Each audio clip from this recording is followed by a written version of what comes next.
Eamon Khan here for Seconds Out with the one and only White Rhino Dave Allen. Dave, great to see you. A lot has happened since our last chat, albeit via Zoom, but it was a long time ago. You've fluctuated higher up in the heavyweight division. J Rose 11 is now doing Pokemon Stadium runs as opposed to the yellow runs and such. How have you feeling in the last year or so as to where you are in your career? Yeah, good. It's been a good year, really. In the last 12 months, what's happened? Yeah, been a mad one. Been busy. I've been like not doing much. Been doing a lot. Been to Saudi Arabia. Been Cleef Oaks. I've been everywhere. I've done a lot. So, but where I am today is a good spot. You know, back in the gym training for a big fight, whether that's fish a rematch or something else. Been a good place. And your YouTube channel's popping as well. Yeah, I do the YouTube now and again. Yeah, I watch all the videos. Yeah, I do a little bit. I just I do more than a little bit. I watch them. You know what? I can't. Technologically, I'm inept. I'm useless. Alfie Middlemiss. I'm useless. So it's just me. It's just me with that. So if you're not seeing it, this is me. I've got my phone with her. So I sit there on my sofa and I go, "Hello, everyone," and then I talk about whatever the subject may be, usually the weekend's boxing or whatever, but what I'm saying is I want us to do Pokemon walkthroughs and, you know, trying to break world record times and stuff, but I can barely turn my phone on, so we're struggling at the minute. Well, you are also the bit of a betting tipster as well. You called the Zach Miller defeat of Masood Abdullah, which won quite a few people a coin or two. Boris, what about that one? Yeah, as well. Yeah. A lot to tune into outside of the ring with Dave Allen as opposed to just in the ring. But also, speaking of outside the ring, I believe Moyo was out recently and notched up another victory too. Yeah, he's 2-0 as a pro. Joe Aiden's 16-0 as a pro. They're the two fighters I train. You know, it's beautiful. When I met him, they had one amateur fight each and lost it. We had 39 and won 35 since amateur and pro. So just buzzing. Because I do like winning. I don't do it all the time, but they do. So, but you know what? I just love boxing. I just love being involved in it. So, you know, that's the best thing about what's happened to me recently is it keeps me involved, keeps me fighting, keeps me doing what I enjoy. I love boxing. When it comes to the story, the news with yourself, it is the rematch with Johnny Fisher. And I was watching your channel. You said that there was mentions of it being at Leyton Orient Stadium. How real is the possibility that that rematch would happen there? Well, I probably heard that after you. I heard it from you. From me? Yeah. I only hear things off the internet. Right. The honest truth is, people might think I'm lying, 99% of what I know about my career comes off the internet, to be honest. Like, I spoke to Ed about 2 weeks ago when I just said, look, if this fish fight's happening, speak to Jamie, he's going to sort everything. He's going to negotiate for me. And since then, I've had no correspondence of anyone. Their side. I'm the away fighter, Johnny's the home fighter, he'll know what's going on already, but I'm not really bothered. I'm in the gym, I'm fit. If that fight happens, great. If something else happens and he goes another route, that's also fine. So, we'll just have to see. Given the strong feeling from many in the boxing public that you won the fight, are there terms that you feel like you want to dictate? You want this at this place, this money? You don't feel that any sort of way that you want to put a flag down as to how the fight goes? No, not really, no. As long as they pay me what's fair and right, I'm not interested. I went to fucking Saudi Arabia last time. I'm terrified of flying. I had to do 4 flights in a week. Gutted. Yeah, I'm not interested in all that ring walking bollocks and whatever. I want to box him. And not because I don't like him or whatever, just because I want to box. I love to compete. And when I'm fit, I love boxing. And I enjoyed last time. I was fit in that, so I enjoyed it. So hopefully we do it again because I am getting on a bit. This is a good level for me. I can compete at and win at, so it's great. I'm going to be quite direct here, but following your career and following the fights that you've chucked yourself in, there's a feeling that maybe Eddie Hearn owes you a bit of a pretty penny more from the fights that you had before. Do you feel that you're going to get that bit extra in this rematch with Johnny Fisher? No, Eddie's a ruthless businessman. He's going to pay me what he can pay me. Hopefully he can pay me whatever he can pay me, not pay me what he wants to pay me. Yeah, so look, I left that to James because obviously it's well documented. We've had a few issues over things that happened in the past, but it is what it is. I want to box. As long as they pay me, as long as if Jamie comes to me and says, look, they're paying you this is the most you can. This is what you're getting. Fine, whatever that is, I want to box. To be honest, so. Well, I've spoken to a couple of people that have got a target on your head. One of them being Chris Lovejoy. That was obviously a little bit of a thread. Nothing in there for you. Well, if someone wants to pay me to knock Chris Lovejoy out in about 30 seconds, I spoke to his manager, a nice fella, and I said, of course I watch Chris Lovejoy. I'd love to. I would love to watch Chris Lovejoy. Someone's going to pay me even more than £3 to box him.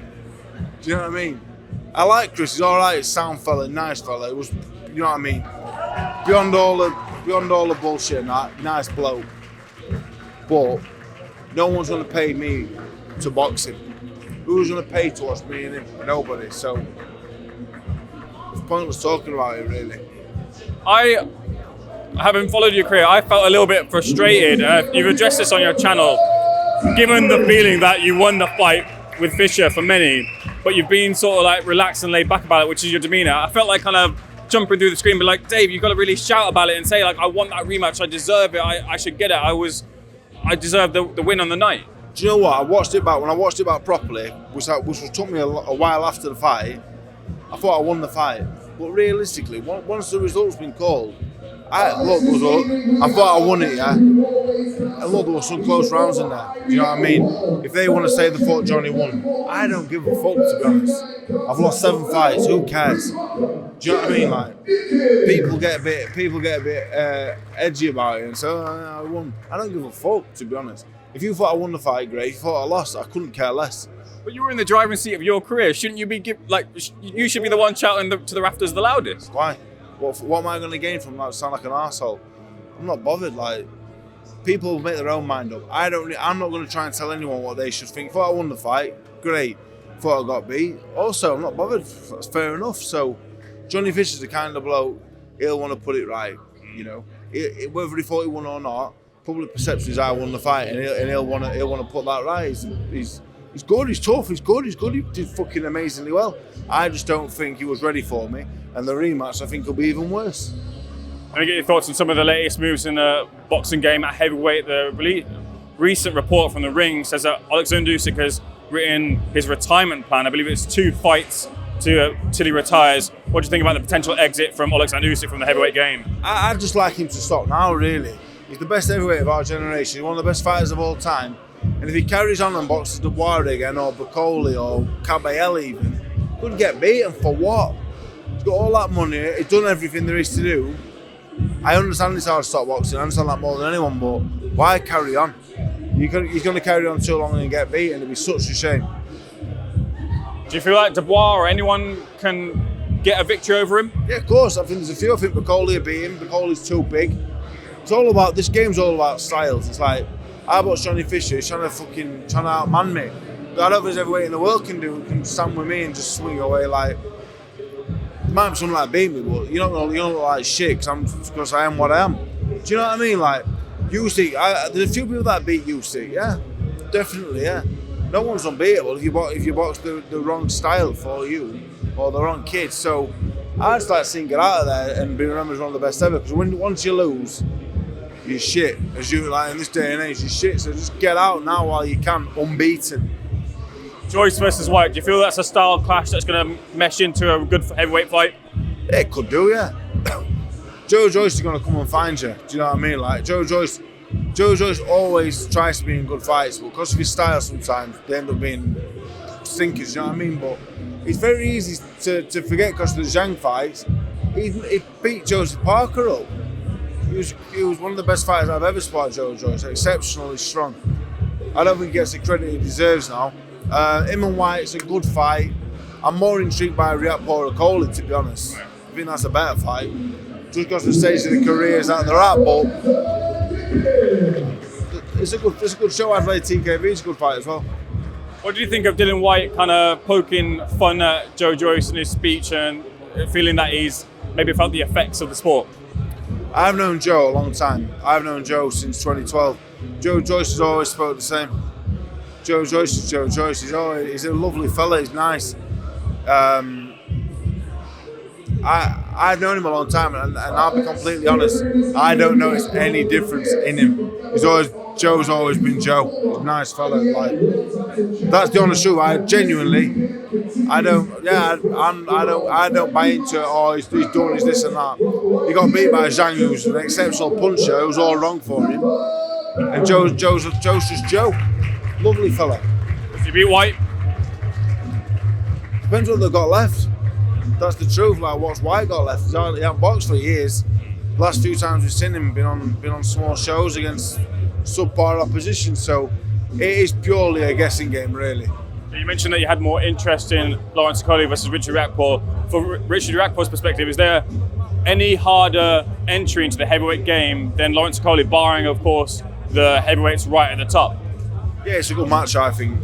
This match, when they was both at cruiserweight, I would just say these two could be heavyweight world champions, killing themselves to make 14 stone 4. This is gonna be the best versions of both of them. So it's a cracking match. It could be the worst fight we've ever seen. It could be the worst fight in history, to be honest. But also, both of them can end it at any moment. So they're two very, very good fighters. I'm looking forward to watching it. Where do you stand right now on Dubois versus Parker? As the fight gets closer, have you changed your opinion in any sort of way? It's a hard one to call. It's as close to a 50-50 as I think you can get. Dubois is just physically just phenomenal. But Park is a different test to Joshua and Hergovich and Miller. You know, he's agile, he's clever, he's tough, he's cute. So it's a completely different test for Dubois that we've not seen him in yet. You know, since the rebuild post Usyk. So I'm really intrigued by it because I couldn't confidently pick you a winner. In the heavyweight game at the top of the division, a lot of it is about knockout power and the ability to be able to put a dent in your opponent. Do you think Parker has that versus Dubois? Oh, definitely, yeah. Parker's not a massive puncher, but he'll hit hard enough to put Dubois off. And that's what you need at a minimum. So, yeah, he's already been heavyweight champion in the world, do you know what I mean? So he's not a massive puncher, but he'll definitely hit hard enough, and he's fucking huge and all. I met Parker in 2019, and I met him in Saudi again. Fucking hell, he's ginormous.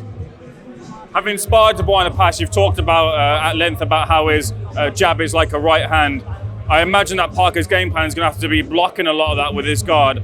How difficult is it to block the hard punches of Dubois with your guard, and how does he break the guard down effectively with how hard his punches are?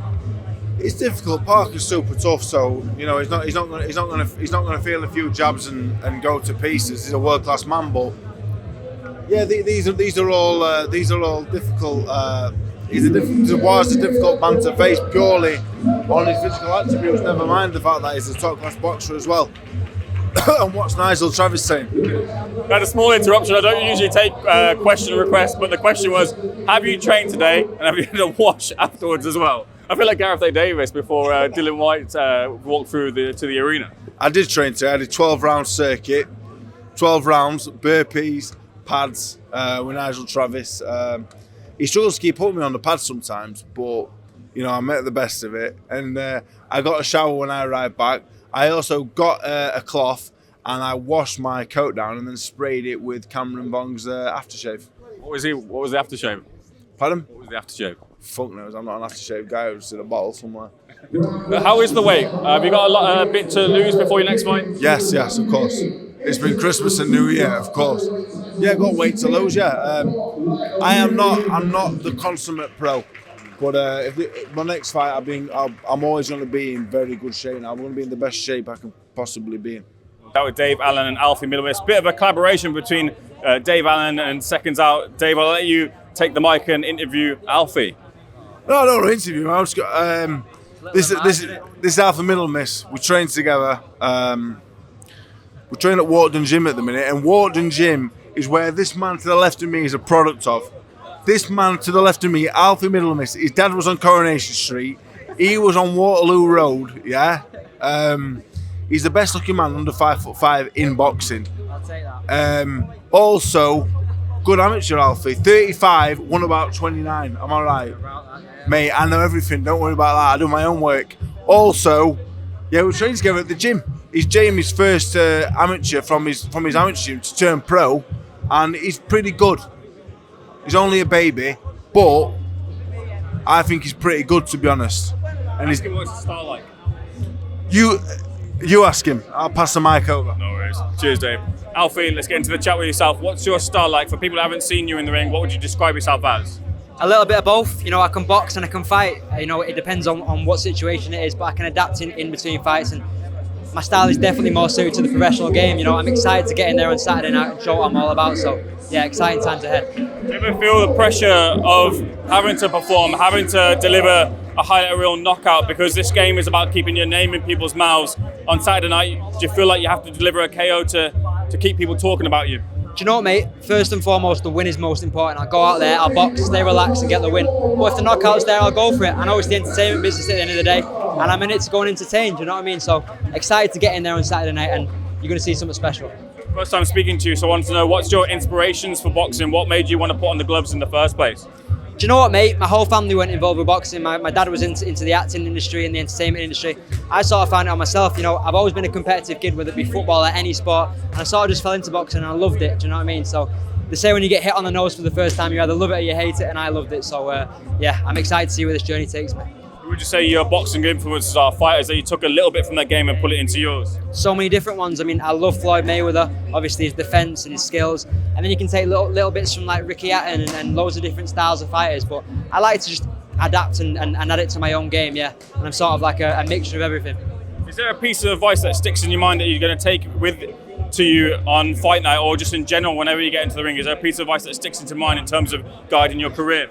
So many little bits of advice, but I think just relaxing and enjoying the moment. I want to go out there, soak it all up, soak up the atmosphere and enjoy every second of it. It's not like every day you get the opportunity to walk out of the new Corporate Live Arena. So yeah, just going to take it in my stride and enjoy it. So Dave wasn't blagging it when he said that your family have got an acting background. What is the history? Yeah, my dad was in Coronation Street for 15 years, played Des Barnes, and I did a bit myself. I was in Emmerdale when I was a kid, and I also did the new season of Waterloo Road. So yeah, I've also got that other side of things, yeah. You could never have been an EastEnders fan? Never. Leave EastEnders alone, no chance. Is there any part that you can take, like acting into boxing by any means? Are there any transitional skills that you've taken into this career? I think it's just like dealing with the pressure. I've always, had cameras on me and dealt under the limelight, and I think that'll translate to being under the lights on Saturday night. I'm nice and calm and relaxed, and I feel like that pressure sort of makes you, and I think I'm used to it. So you're juggling both careers in a sense, and how do you do that? I'm fully focused on my boxing career. I've got high aspirations in the game. I want to be a champion. But if I can also do the acting on the side and add to my profile, I will do. So sort of doing a little bit of both at the moment. It's a pleasure speaking to you. For anyone who wants to follow your journey, where can they find you on social media? And is there a message you want to send to the people watching this interview? I'd just like to say thanks to everyone coming down and supporting, all my sponsors. I really appreciate it. Without you, it wouldn't be possible. And you can find my thing on Alfie Middlemiss on Instagram. So yeah, give us a follow. Alfie, pleasure. Looking forward to seeing you in the ring. Thanks for speaking to SecondsOut.